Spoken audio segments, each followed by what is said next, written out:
আলহামদুলিল্লাহ ওয়াসসালাতু ওয়াসসালামু আলা রাসূলিল্লাহ ওয়া আলা আলিহি ওয়া সাহবিহি ওয়া সাল্লামা তাসলিমান কাসীরা আম্মা বাদ। মুসলিম সোশ্যাল অ্যাক্টিভিস্ট নেটওয়ার্ক আয়োজিত বাংলাদেশে ইসলাম বিদ্বেষ কারণ ও স্বরূপ সন্ধান এই সেমিনারে আপনাদের সবাইকে স্বাগতম। অনুষ্ঠানের বিষয়বস্তু নিয়ে আমি সংক্ষেপে কিছু কথা আপনাদের সামনে তুলে ধরার চেষ্টা করব ইনশাআল্লাহ। ইসলাম বিদ্বেষ কি? এই প্রশ্নের অনেকগুলো উত্তর আছে। অনেকভাবে ইসলাম বিদ্বেষের সংজ্ঞা দেওয়া হয়েছে এবং এই সংজ্ঞাগুলো নিয়ে বেশ কিছু বিতর্কও আছে।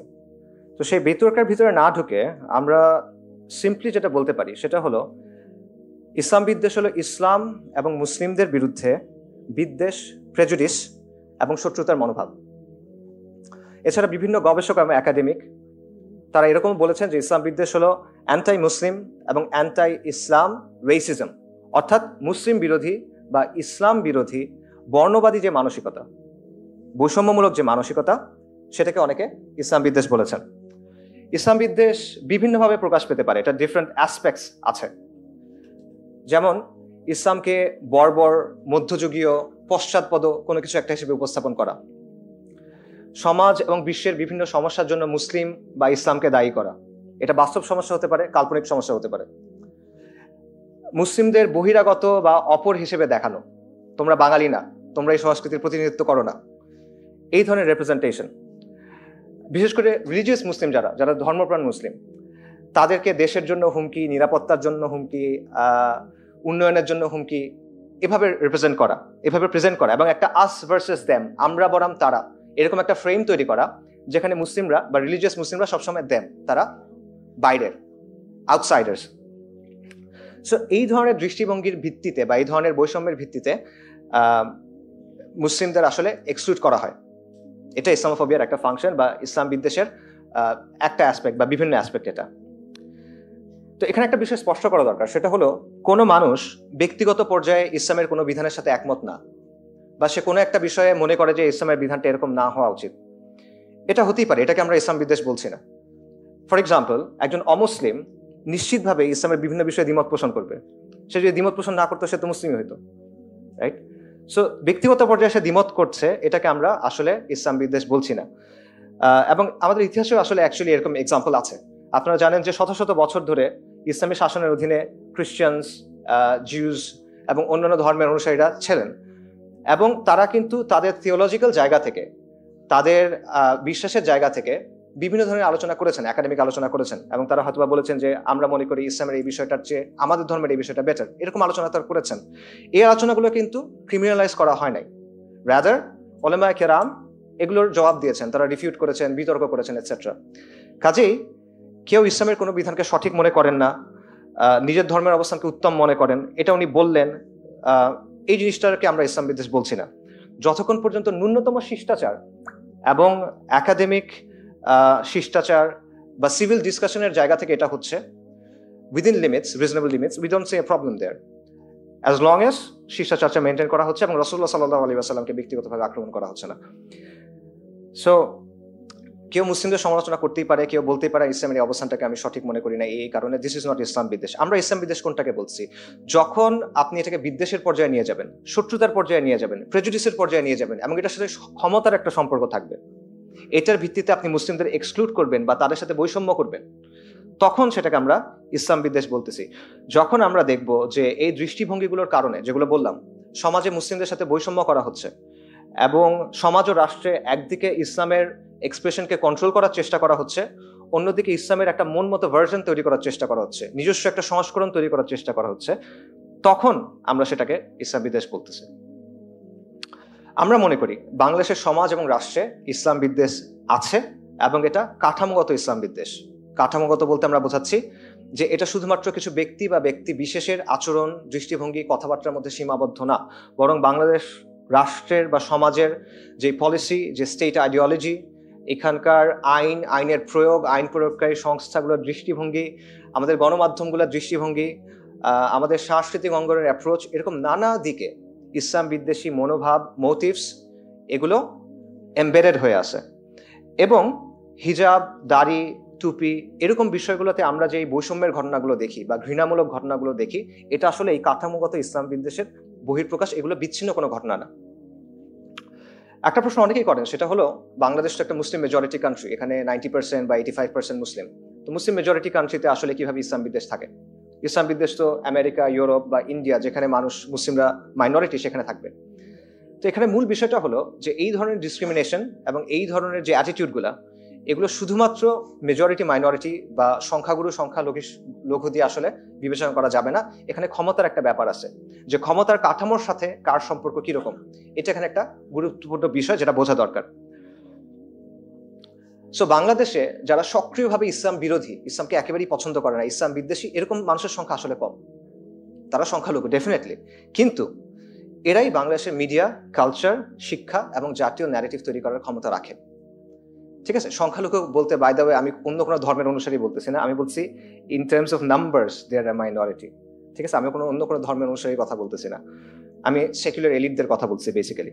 আচ্ছা, তো এই যে সেকুলার এলিট আছে, এদের অবস্থাটা অনেকটা ব্রিটিশ আমলে জমিদার ছিল না, তাদের মতো। জমিদারদের সংখ্যা কিন্তু কম, চাষাদের সংখ্যা অনেক বেশি, চাষা জোলা এদের সংখ্যা অনেক বেশি, কিন্তু আলটিমেটলি কন্ট্রোল করতো কারা? জমিদাররা।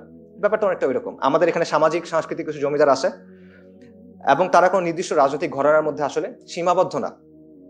বাংলাদেশের সামাজিক এবং রাজনীতির পুরো বয়ানটাই ইনফ্যাক্ট তারা নিয়ন্ত্রণ করে। অন্যদিকে সংখ্যাগুরু হওয়ার পরও মুসলিমদের চিন্তা চেতনা, বিশ্বাস, সংস্কৃতি, এগুলোর কোনো প্রতিফলন কিন্তু আপনি দেখবেন না, শিক্ষার মধ্যে আপনি দেখবেন না। আমাদের শিক্ষা পাঠ্যপুস্তক নিয়ে এখন অনেক আলোচনা হচ্ছে, এখানে কাদের চিন্তা চেতনার প্রতিফলন ঘটলো, কোন সংস্কৃতির প্রতিফলন ঘটলো? ডেফিনেটলি নট মুসলিমদের সংস্কৃতি বা তাদের বিশ্বাসের। তো এইগুলো সবখানেই হয়, শুধুমাত্র শিক্ষা না, এটা সংস্কৃতি, জনপরিসর, রাষ্ট্রের পলিসি, প্রতিষ্ঠানগুলো, নানা জায়গাতেই এটা হয়। এবং এই জায়গাগুলো মূলত নিয়ন্ত্রিত হয় সেকুলার প্রগতিশীল চিন্তার জায়গা থেকে। কাজেই আমাদের প্রস্তাবনা বা আমাদের বক্তব্য হলো, মুসলিম মেজরিটি কান্ট্রি হওয়া সত্ত্বেও বাংলাদেশে ইসলাম বিদ্বেষ আছে, এবং এটা কাঠামোগত ইসলাম বিদ্বেষ। এবং ইসলাম বিদ্বেষ আছে বলেই সাবেক প্রধানমন্ত্রী, গণহত্যাকারী শেখ হাসিনা, সে ওপেন সংবাদ সম্মেলনে বলতে পারে যে যারা বোরকা পরে সেই নারীরা হলো তাঁবুর মতো, তাঁবুর সাথে সে তুলনা করতে পারে। কাঠামোগত ইসলাম বিদ্বেষ আছে দেখেই জুলাই আন্দোলনের সময় মাদ্রাসার ছাত্ররা আন্দোলনে নামার সময় 10 বার চিন্তা করে। আমরাও চিন্তা করি 10 বার, কারণ আমি যদি এভাবে নামি, গুলি কিছু বেশি চলবে, এবং আমরা যদি মারা যাই, কথা কিছুটা কম হবে। এবং ইসলাম বিদ্বেষ আছে বলেই দেশ বরেণ্য আলেমে দ্বীনদের যখন গ্রেফতার করা হয় মিথ্যা মামলা দিয়ে, তখন পত্রিকায় খবর আসে কথিত বক্তা। সারা দেশের কোটি কোটি মানুষ তাদের চেনে, সম্মান করে, পত্রিকায় তারা কথিত বক্তা, মিডিয়াতে তারা কথিত বক্তা। এবং সম্মানিত আলেমদের বিরুদ্ধে বানোয়াট অভিযোগ করা হয়, এবং সেটার ভিত্তিতে মিডিয়াটা ট্রায়াল হয়ে যায়। এগুলো সবই ইসলাম বিদ্বেষের ম্যানিফেস্টেশন। ইসলাম বিদ্বেষ আছে দেখেই বাংলাদেশে শাপলা চত্বরের মতো ঘটনা ঘটে। রাসূলুল্লাহ সাল্লাল্লাহু আলাইহি ওয়াসাল্লামের অবমাননার প্রতিবাদে ধর্মপ্রাণ মুসলিমরা শান্তিপূর্ণভাবে ঢাকায় আসে। মিডিয়া সেটা কিভাবে প্রেজেন্ট করে? এরা মনে হয় কোনো আগ্রাসী বাহিনী, মিডিয়া এভাবে তাকে প্রেজেন্ট করে। শহুরে শিক্ষিত মধ্যবিত্তের সামনে তাদেরকে একটা ইনভেডিং ফোর্স হিসেবে প্রেজেন্ট করা হয়। 5ই মে যাদের উপর গুলি চলে, পরের দিন পেপারে তাদেরকে দোষারোপ করা হয়।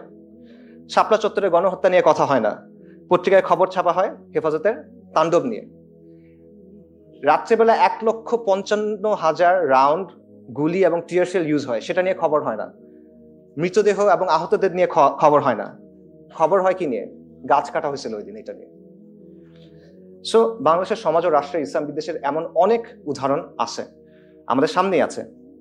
এবং যদি এমন চলতে থাকে, তাহলে কাগজে কলমে দেশের 99% মানুষ মুসলিম হয়ে যেতে পারে, ইট ডাজন্ট ম্যাটার, কিছু যায় আসবে না। বরং দিন দিন সমাজে ইসলামের জায়গা আরো সংকুচিত হবে, বাড়বে ইসলাম বিদ্বেষ। এবং বাংলার মুসলিমদের দিন এবং আত্মপরিচয় যদি টিকিয়ে রাখতে হয়, তাহলে ইসলাম বিদ্বেষের মোকাবেলা করতে হবে।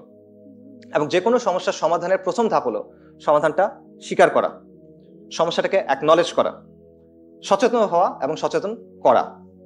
কিন্তু আমাদের সমাজে, পাবলিক স্ফিয়ারে, জনপরিসরে এই আলোচনাগুলো অনুপস্থিত। এবং এই শূন্যস্থান পূরণে প্রয়োজন মুসলিমদের নিজস্ব উদ্যোগ এবং মুসলিমদের স্বতন্ত্র ডিসকোর্স তৈরি করা।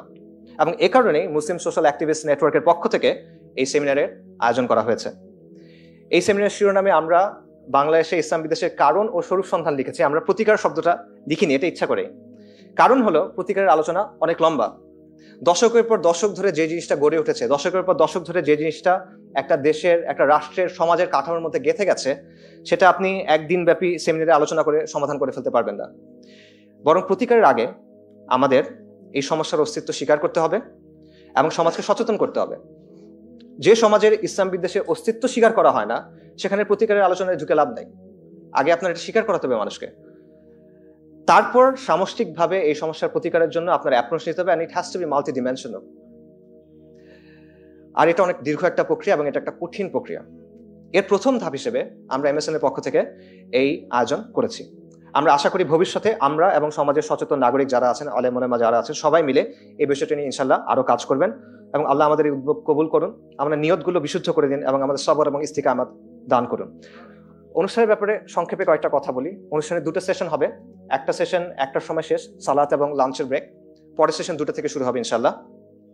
এবং এই 2 সেশন জুড়ে বক্তারা বাংলাদেশের ইসলাম বিদ্বেষের বিভিন্ন দিক দিয়ে ইনশাল্লাহ আলোচনা করবেন এবং আশা করি এই আলোচনাগুলো আপনার জন্য উপকারী হবে। শেষ করার আগে আমাদের সম্মানিত গেস্ট যারা আসছেন, মিডিয়া থেকে যারা আসছেন, তাদের সবাইকে শুকরিয়া জানাচ্ছি ব্যস্ত শিডিউলের মধ্যেও আজকে এখানে উপস্থিত হওয়ার জন্য। এবং বিশেষভাবে আমরা যারা ভলান্টিয়ার্স আছে, আমি তাদেরকে ধন্যবাদ জানাচ্ছি, কারা গত 2 দিন ধরে খাওয়া দাওয়া না করে, না ঘুমায় কাজকর্ম করতেছে। আল্লাহ আপনারা সবাই তাদের জন্য খাস করে দোয়া করবেন ইনশাআল্লাহ। জাযাকুমুল্লাহু খাইরান। ইনশাআল্লাহ আমাদের আয়োজন আপনাদের ভালো লাগবে। আমি আমার বক্তব্য এখানে শেষ করছি। ইনশাআল্লাহ সন্ধ্যায় আবার কথা হবে আপনাদের সাথে। আসসালামু আলাইকুম ওয়া রাহমাতুল্লাহি ওয়া বারাকাতুহু।